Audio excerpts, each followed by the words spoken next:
Hello there, welcome back. Little Kitty, Big City. It's developed by Double Dagger Studio. Pretty cool design if you ask me. And you, yes you right there, you are in for a treat. Let's go. We start this game with an absolute anxiety attack by snoozing on a window ledge before falling off it and getting launched across the city. You know, it's a good job we've got 9 lives, because this would have taken exactly 3.75 of them. We start the game by coming out the trash like the little scatty alley cat that we are, and straight off the bat, I do like these soft graphics. The animation looks clean and it's smooth and despite the almost falling to our deaths, I think we're in for a pleasant experience of this game. So, we dust ourselves off and our main objective in the game is to figure out how to go home, all the way up there. And you might ask, why don't we just climb back up? Well, my friends, because we're too damn tired and probably have a mild concussion. So, we become enslaved to a crow. In exchange for 25 metal bits of crap, he will reward us a fish. A fair exchange, you might say. But I swear I've seen this labour and reward style before. So, off we go, exploring the first part of the game on our first mission, collecting shinies for this twerp. We get to really feel out the mechanics by this point, and honestly, I'm impressed. We have the ability for a normal jump, and we also have precision jumping. We have a little white marker which signifies which jumps we are able to make before we scramble ourselves up. Like any nuisance cat, we can swipe things off walls and counters, and we can alternate which paws we want to use, which is pretty neat. And if we swipe 10 things off a ledge and break them, we get a nice little achievement. Stunning! There is so much interaction in this game. The developers have really done a great job with this. Good job, little buddy.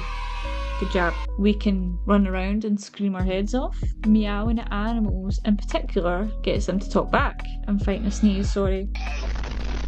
We get an achievement for covering this car in paint, or adding a little feline take on this painting here. It's giving no, I'm sorry, I'm not going to even try and make a pun. Oh dear, let's carry on. We can pick up various objects, and depending on said objects, picking it up and dropping it in a different area may help to progress in the game. Like these dogs, for example, they act as guard dogs, and we cannot progress in the area that they are guarding. But if we pick up these giant dino bones and fling them in their bowl, they'll be distracted by chewing on the bone instead of us, which enables us to pass freely. And we get to collect hats. How cute is this ladybug one? There are so many to collect, and so many tiered hats as well. We can find them as we explore, which are stored in these little toy balls. We can receive them for completing an objective, or we can purchase them from vending machines, which can be paid through shiny crap as well. Each vending machine has a limited amount of hats to purchase, so you can collect up all your silver and sell out each vending machine. In order to collect these pieces of silver for our Lord and Saviour, we need to collect silver in various ways. This can be done by moving items, breaking shiny jars, exploring areas, and unlocking particular features. Moving on from this big bird, we head down the street in our search of labour, and we come across the second animal in the game. This big, lazy, ginger and white cat. I love him. He is gorgeous, and he's huge. Why is he so big? We're so small in comparison. He's giving a little petit croissant to this huge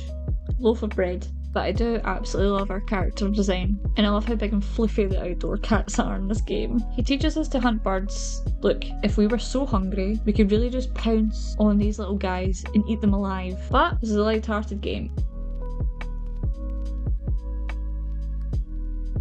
So we pounce on them to collect feathers, and then release them. There are 2 ways to capture the birds, either by sneaking up on them when they land, or using the precision jump to pounce on them, or we can lure them to the ground with bread. And you may be wondering, how do we get the bread? You slap it out the human's hands. This is my favourite feature of the game. We get to slap people as they walk by and they drop the item that they're holding in their hands, whether that be a sandwich, a bagel, an iPhone, or other objects. It's funny and horrifying because they look like this Faceless Slenderman monsters. Slenderman has come face to face with the struggles of society and now works in finance. But I will never get tired of this function, and what makes it even funnier is if you slap or trip them up in some shape or form, they will start raging and stomp off.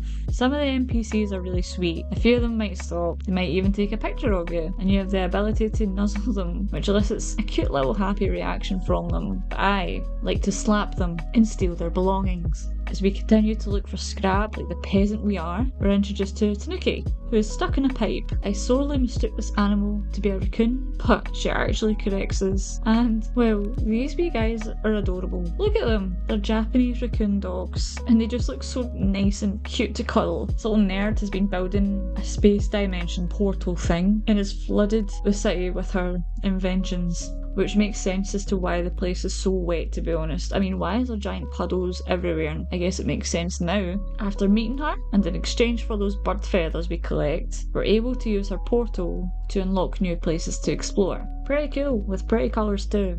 We're able to continue to a new area for more shinies. Some NPCs are doing their own thing within their working environment, which is cool. But as I was changing my hat in this building site, this man rudely seized me. We finally collect enough shinies to bring to the crow, and we eat this fish with zero haste. It's me with a Domino's pizza, like a feral beast. With each fish we consume, our stamina wheel slowly increases. With each fish, we're able to climb ivy for a little bit longer. Stamina UI is displayed as paw prints, which slowly drain, which I think is a nice visual feature. With completing the first section of the game, we unlock a feature wheel, where we can do different things like sit, go to sleep, and completing different missions unlock more wheel features, so we're able to do things like this. And with our new abilities, we're able to climb over this wall, and we're ready to start exploring the city map. We're tasked with finding and eating more fish for more stamina paw prints, which ultimately will lead us back home. Do you think it'd be a good mime? The platform exploration of the game really begins to open up. Even if we don't make a jump exactly, we're able to pull ourselves up if we are close enough to a particular ledge, which makes for an excellent risk and reward feature when pushing explorative boundaries, and being able to make that questionable jump is so satisfying when we actually do make it. Climbing to higher platforms gives us a better view of the area, which we can then locate items on higher platforms. And if we don't make it and something is too high, we slide down the wall like this. And it's really cute when sliding like this. We're actually able to push off the wall into another jump, which enables us to reach the safety of lower platforms. And even if you miss a jump entirely, you literally can't die, despite free falling out the sky. This really opens up the game to what can be explored and who we come across. There are a load of animals to meet in the game. We've got this big ass crow who we are in debt to, our big grandeur cat. Actually, there are several grandeur cats. We've got this ginger boy, the meerkat, the shop cat, and precious little Sunbeam, who has the best nap spot in the whole city. We've got an anxious as hell rhino beetle, a nice duck, this annoying as hell chameleon, and this cute little Shiba. All of these guys need your help in some shape or form, and you're tasked with plenty of things to do. I also enjoy the fact that the speech bubbles move depending on where the camera is situated, and it's a really pleasant touch that I feel goes a long way. We're able to rotate the camera freely, taking our situated point from angles, and just overall enjoy what's happening in the background, as well as meeting all these animals. With the task interaction of animal friends, the achievements that can be unlocked, and plenty of collectibles, there is so much that you're able to do in this game. You're able to investigate and find quiet napping spots in the city, which pan out, and you're able to appreciate the surrounding area. You can find footballs to smack into goals, and if these footballs end up in the giant puddles, NPCs will actually kick them out the water for you. It might not always be in the direction you want, but it's fun. And it's a cool way to get around the fact that we, as a cat, hate water, and we freak out when we come into contact with it. The NPC interactions are only expanded upon in relation to the area that they are in, such as within this little market shop. We are tasked by the meerkat to break jars of jam so that he can enjoy his nap. For some reason, I don't know. When we reach the high shelves the jars sit on and swipe them off, the shopkeeper reacts to the jar breaking, comes over to investigate the area, and goes into a fit of rage footage of jam being all over the floor and proceeds to clean up. I love this rage animation. It reminds me of Okami, where we get the sound of steam coming from the character and angry animations that follow. I spent far too long trying to find this thing around the city. He hides in various locations when you're meant to find him, and he gives you a riddle like Rumpelstiltskin to the location he will be situated in next, and we are tasked with finding him. Sometimes I would be too focused on trying to look for him, I wouldn't realise he was right in front of me, and this literally goes on for ages. And there are some really great moments of this game, like you meeting my favourite little character, this friendly little Shiba, who startles us and greets us with a line that made me laugh. He claims to have lost his tennis balls, but as we turn into the garden to speak to him properly, we are met with a gigantic collection of balls. I laughed a lot at this. It's definitely a trait a Shiba would have. He calls his little potato his big potato, and after we find his favourite tennis balls, we've been gifted a hat. So now we are potato twins. Another fun thing to do is having to locate all the ducklings. They're cute.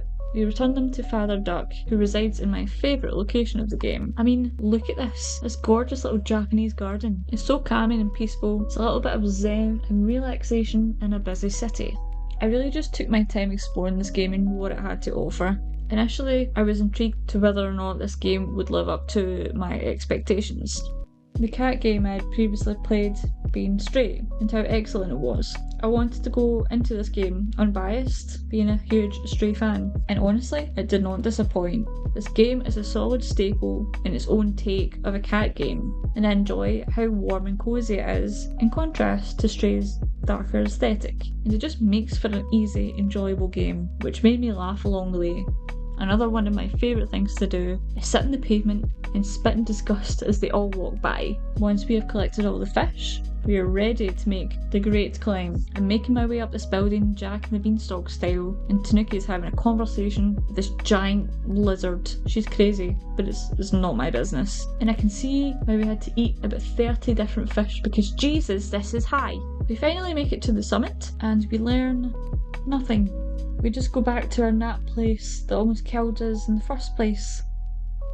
Great. This game was a lot of fun. I enjoyed it. And I'll certainly go back and play it again. There's just so much to do. I hope you guys enjoyed watching. I'm slowly trying to improve my quality with each video, and I hope it's starting to show and pay off a little bit. If there's any games you guys would like me to play and review, please let me know. Please like and subscribe. I appreciate you all. I'll see you later. Bye!